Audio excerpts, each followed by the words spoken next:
And that brings my next question. With Jaden Rashada with the holdout, and again, we'll see what happens with that.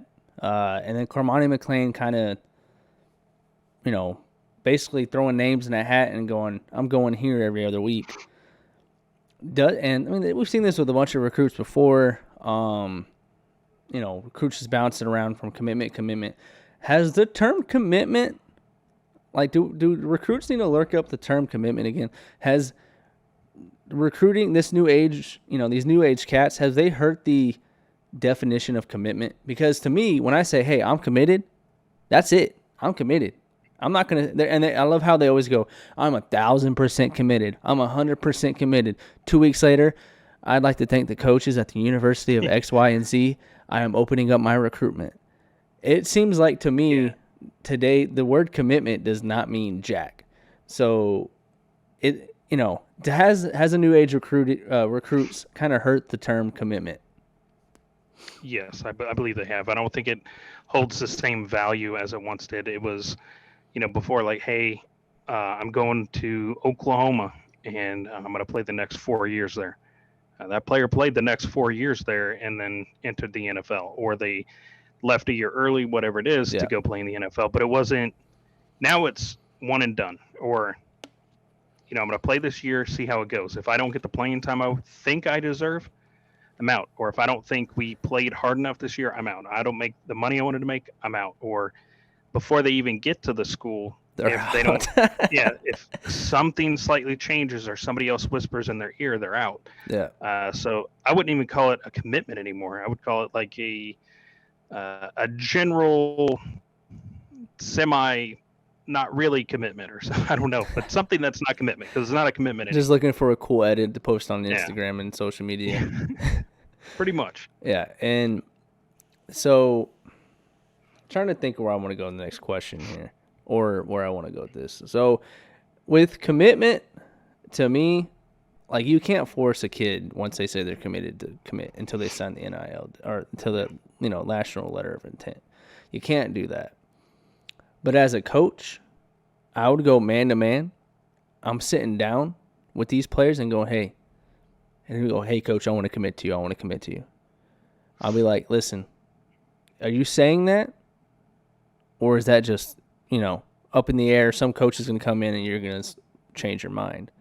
And then on top of that, like you said, these players think that they're coming out of high school, these 5-star, 4-star, whatever players. In high school, you're the man. Everyone's worshiping you. Your whole town's worshiping you. Everyone's like, you're the one who's going to put us on the map. And then you get to college and you realize, hey, you're not the biggest anymore. You're not the fastest. You're not the strongest. You're not the best player on the team right now. Maybe in the future, but not right now. You were in high school, but not now. So when you don't start your freshman year, maybe even sophomore year, you're like, I'm out. And guess what? You're starting and we've talked about this before, you're starting all over again. There's 1,300 names in the transfer portal. And only about, I think, 300 to 400, we said, get Power 5 program offers again. After that, everyone either goes to FCS level or Division II. Yep. So you're hurting yourself in the long run to just stick it out. Sometimes to make a diamond, you have to put yourself in a little more pressure, and it takes a little more time. But it doesn't mean you're not talented. It doesn't mean that you're not, maybe you think you're better than the person ahead of you. But what are you doing off the field? What are you doing on the field? What are you doing to separate yourself from the other players? Every time I see these players that are transferring, they show their practice tape. Okay, what are you doing off the field? What are you doing? I understand you got good practice tape. That's congrats. You got good practice tape against the team number 2, whatever, backups, whatever, starters. It doesn't matter. You got practice tape. And you're like, some have, on the field tape. But what are you doing? Coaches want more. Like, you can't have great practice tape and on the field tape transfer, but have a 2.5 GPA. You can't have good on the field tape and practice tape, but have a bad attitude. Unless you're Texas. Yeah, unless you're Texas. You can't have a bad attitude, right? So coaches are looking way more into this. So sometimes these recruits or these players need to self-reflect on who they are as an individual and what they're doing to separate themselves. So with that being said, if you're thinking about transferring, take a look in. Maybe it's you. Maybe it's, I know I've seen, they literally seen recruits Some have left Florida. Oh, it's this person's fault. It's this coach's fault. I'm better than this person. Shut up. You're not. Because if you were, you'd be playing. Because there goes a lot more into just being an athlete, a superior athlete to the person in front of you. That person in front of you is probably kicking his tail on his grades. He's probably got a 3.0 GPA or higher while you're struggling and not really doing your homework, putting in the work. And coaches want to know, and that matters.